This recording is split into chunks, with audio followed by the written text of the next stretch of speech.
Alhamdulillah. Assalamualaikum warahmatullahi wabarakatuh.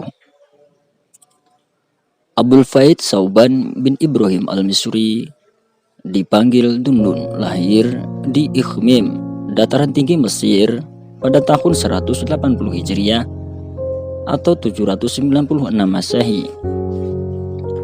Belajar di bawah bimbingan banyak guru dan melakukan perjalanan secara luas di Arab dan Syria. Pada tahun 214 Hijriah atau 829 Masehi, dia pernah ditangkap karena dituduh sesat, lalu dikirim ke Baghdad untuk dimasukkan penjara. Tapi setelah menjalani pemeriksaan, dia dibebaskan atas perintah khalifah dan diperbolehkan kembali ke Kairo. Dunun meninggal dunia pada tahun 246 Hijriah atau 861 Masehi. Kuburannya dilindungi sampai sekarang. Seorang tokoh legendaris yang dikenal sebagai ahli kimia dan orang sakti. Dia dianggap mengetahui rahasia dari hieroglif, yaitu huruf Mesir kuno. Dia juga menulis sejumlah karya puisi dan risalah pendek. Kisah pertobatan Dunun si orang Mesir. Mengenai pertobatan Dunun si orang Mesir dikisahkannya sebagai berikut. Suatu hari aku mendengar bahwa di suatu tempat tinggal seorang pertapa, maka pergilah aku ke pertapaan itu. Sesampainya di sana, kutemukan si pertapa sedang bergantung pada sebatang pohon dan berseru kepada dirinya sendiri, "Wahai jasad, bantulah aku dalam mematuhi perintah Allah. Kalau tidak, akan kubiarkan engkau tergantung seperti ini sampai engkau mati kelaparan." Menyaksikan hal itu, aku tak bisa menahan tangis, sehingga tangisku terdengar oleh si pertapa pengabdi Allah itu. Maka bertanyalah ia, "Siapakah itu yang telah menaruh belas kasihan kepada diriku yang tidak mempunyai malu dan banyak berbuat aniaya ini?" Aku menghampirinya dan mengucapkan salam kepadanya. Kemudian aku bertanya, "Mengapa engkau berbuat seperti ini?" "Jasadku ini telah menghalang-halangiku untuk mematuhi perintah Allah," jawabnya. "Jasadku ini ingin bercengkrama dengan manusia-manusia lain." Tadi aku mengira bahwa ia telah membunuh seorang muslim atau melakukan dosa besar semacam itu. Si pertapa melanjutkan, "Tidaklah engkau menyadari bahwa begitu engkau bergaul dengan manusia-manusia ramai, maka segala sesuatu bisa terjadi? Engkau benar-benar seorang pertapa yang teguh," kataku kepadanya. "Maukah engkau menemui seorang pertapa yang lebih daripada aku?" tanyanya kepadaku. "Ya," jawabku. "Pergilah ke gunung yang berada di sana itu. Disitulah engkau akan menemuinya," si pertapa menunjukkan. Maka pergilah aku ke gunung yang ditunjukkannya. Di sana kujumpai seorang pemuda yang sedang duduk di dalam sebuah pertapaan. Sebelah kakinya telah putus dan dilemparkan keluar. Cacing-cacing sedang menggerogotinya. Aku menghampirinya lalu mengucapkan salam. Kemudian kutanyakan perihal dirinya. Si pertapa bercerita kepadaku, "Suatu hari ketika aku sedang duduk di dalam pertapaan ini, seorang perempuan kebetulan lewat di tempat ini. Hatiku bergetar menginginkannya, dan jasadku mendorongku agar mengejarnya. Ketika satu kakiku telah melangkah keluar dari ruangan pertapaan ini, terdengarlah olehku sebuah seruan. Setelah mengabdi dan mematuhi Allah selama 30 tahun, tidakkah engkau merasa malu untuk mengikuti setan dan mengejar seorang wanita pelacur?" Karena menyesal, kupotonglah kaki yang telah kulangkahkan itu. Kini aku duduk menantikan apa yang akan terjadi menimpa diriku. Tetapi, apakah yang telah mendorong dirimu untuk menemui orang berdosa seperti aku ini? Jika engkau ingin menjumpai seorang hamba Allah yang sejati, pergilah ke puncak gunung ini. Puncak gunung itu terlampau tinggi untuk kudaki. Oleh karena itu, aku hanya bisa bertanya-tanya tentang dirinya. Seseorang mengisahkan kepadaku, memang ada seorang laki-laki yang sudah sangat lama mengabdi kepada Allah di dalam pertapaan di puncak gunung itu. Pada suatu hari, seseorang mengunjunginya dan berdebat dengannya. Orang itu berkata bahwa setiap manusia harus mencari makanannya sendiri sehari-hari. Si pertapa kemudian bersumpah tidak akan memakan makanan yang telah diusahakan. Berhari-hari lamanya ia tidak makan apapun. Tetapi akhirnya Allah mengutus sekawanan lebah yang melayang-layang mengitarinya, kemudian memberikan madu kepadanya. Segala sesuatu yang telah kusaksikan dan segala kisah yang telah kudengar itu sangat menyentuh hatiku. Sadarlah aku bahwa barang siapa memasrahkan diri kepada Allah, niscaya Allah akan memeliharanya dan tidak akan menyia-nyiakan penderitaannya. Dalam perjalanan menuruni gunung itu, aku melihat seekor burung yang sedang bertengger di atas pohon. Tubuhnya kecil dan setelah kuamati ternyata matanya buta. Aku lantas berkata dalam hati, dari manakah makhluk lemah yang tak berdaya ini memperoleh makanan dan minumannya? Seketika itu juga si burung melompat turun dengan mematuk-matukkan paruhnya. Diacungkannya tanah dan tidak berapa lama kemudian terlihatlah olehku 2 buah cawan. Yang satu terbuat dari emas dan penuh biji gandum, sedang yang lainnya berbahan perak dan penuh dengan air mawar. Setelah makan sepuasnya, burung itu meloncat kembali ke atas dahan, sedang cawan-cawan tadi hilang kembali tertimbun tanah. Dunun sangat heran menyaksikan keanehan tersebut. Sejak saat itulah ia mempercayakan jiwa raganya dan benar-benar bertobat kepada Allah. Setelah beberapa lama berjalan, Dunun dan para sahabatnya sampai di sebuah padang pasir. Di sana mereka menemukan sebuah guci berisi kepingan-kepingan emas dan batu permata. Di atas tutupnya ada sebuah papan yang bertuliskan nama Allah. Sahabat-sahabatnya membagi-bagi emas dan permata-permata tersebut di antara sesama mereka. Sedang Junun hanya meminta, berikanlah kepadaku papan yang bertuliskan nama sahabatku itu. Papan itu diterimanya. Siang malam diciuminya. Berkat papan itu ia memperoleh kemajuan yang sedemikian pesatnya, sehingga pada suatu malam ia bermimpi. Dalam mimpi itu ia mendengar suara yang berseru kepadanya,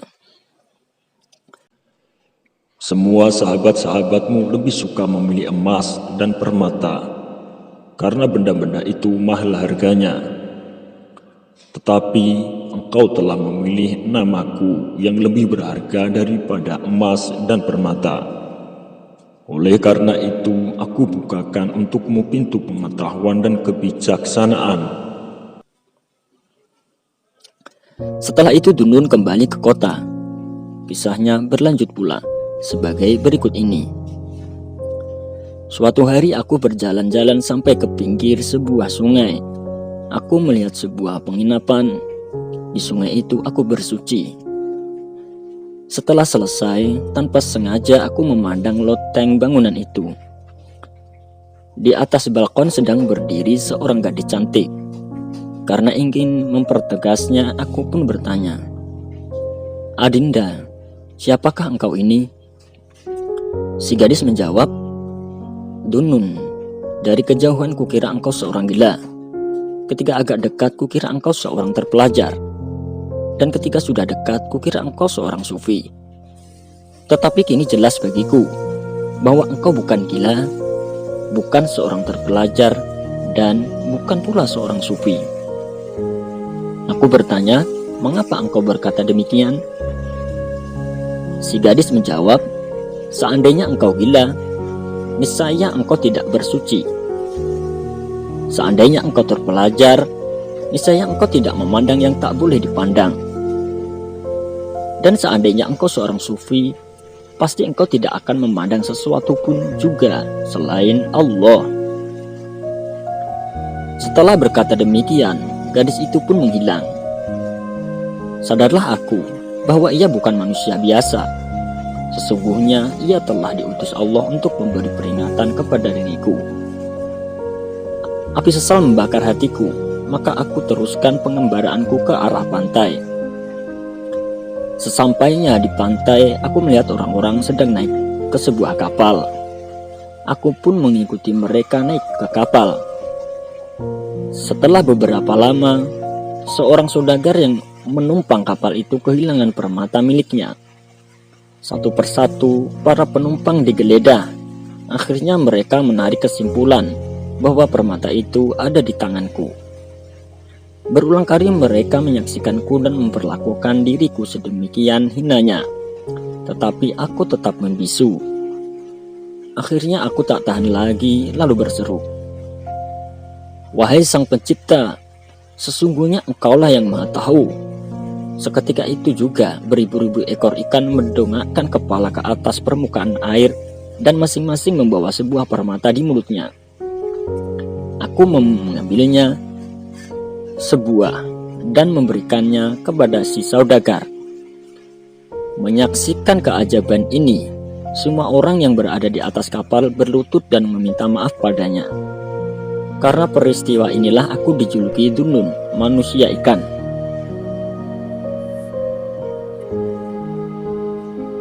Dhunnun telah mencapai tingkat keluhuran yang tinggi, tetapi tak seorang pun menyadari ini. Orang-orang di negeri Mesir bahkan sepakat mencap dirinya sesat dan melaporkan segala perbuatannya kepada Khalifah Al-Mutawakkil. Mutawakkil segera mengirim para perwiranya untuk membawa Dhunnun ke Baghdad. Ketika memasuki istana Khalifah, Dhunnun berkata, "Baru saja kupelajari Islam yang sebenarnya dari seorang wanita tua dan sikap kesatria sejati dari seorang kuli pemikul air." "Bagaimana itu?" tanya mereka kepadanya. Dhunnun menjawab, "Sesampainya di istana Khalifah dan menyaksikan kemegahan istana dengan para pengurus dan pelayan yang hilir mudik di koridor-koridornya, aku berpikir, alangkah baiknya seandainya terjadi sedikit perubahan pada wajahku ini." Tiba-tiba seorang wanita tua dengan sebuah tongkat di tangannya menghampiriku. Sambil menatapku dengan tajam, ia berkata kepadaku, "Jangan engkau takuti jasad-jasad yang akan engkau hadapi. Karena mereka dan engkau adalah sama-sama hamba Allah yang Maha Besar. Kecuali apabila dikehendaki Allah, mereka tidak bisa berbuat apapun terhadapmu." Di tengah perjalanan tadi, aku bertemu dengan seorang pemikul air. Aku diberinya seteguk air yang menyegarkan. Kepada seorang teman yang menyertaiku, aku memberi isyarat agar ia memberikan sekeping uang dinar kepadanya. Tapi semikul air itu menolak. Tidak mau menerima uang itu dan berkata kepadaku, "Engkau adalah seorang yang terpenjara dan terbelenggu. Bukanlah suatu kesatriaan yang sejati apabila menerima sesuatu dari seorang yang terpenjara seperti engkau ini, seorang asing yang sedang terbelenggu." Setelah itu diperintahkan supaya Dhunnun dimasukkan ke dalam penjara. 40 hari 40 malam lamanya ia mendekam dalam kurungan itu. Setiap hari saudara perempuannya mengantarkan sekerat roti yang telah dibelinya dengan upah dari pekerjaan memintal benang. Ketika Dhunnun dibebaskan, ditemukan 40 potong roti di kamar kurungannya dan tak satu pun di antara roti-roti itu yang telah disentuhnya. Ketika saudara perempuan Dunun mendengar hal itu, ia menjadi sangat sedih. Engkau tahu bahwa roti-roti itu adalah halal dan tidak kuperoleh dengan jalan meminta-minta. Mengapa engkau tidak mau memakan roti-roti pemberianku itu? Karena pinggannya tidak bersih, jawab Dunun. Yang dimaksudkannya adalah bahwa pinggan tersebut telah terpegang oleh penjaga penjara. Ketika keluar dari penjara itu, Dunun terpeleset dan dahinya terluka. Diriwayatkan bahwa lukanya itu banyak mengeluarkan darah, tetapi tak setetes pun yang mengotori muka, rambut maupun pakaiannya. Setiap tetes darah yang terjatuh ke tanah seketika itu juga lenyap dengan izin Allah. Kemudian Dunun dibawa menghadap khalifah. Ia diharuskan menjawab tuduhan-tuduhan yang memberatkan dirinya. Maka dijelaskannya doktrin-doktrinnya sedemikian rupa sehingga Mutawakil menangis terseduh-seduh. Sedang menteri-menterinya terpesona mendengar kefasihan Dunun. Khalifah menganugerahinya dengan kehormatan yang besar. Demikianlah sedikit kisah mengenai siapa Dunun, pertobatannya, dan perjalanannya. Semoga dari kisah tersebut kita dapat mengambil hikmah dan pelajarannya. Wassalamualaikum warahmatullahi wabarakatuh.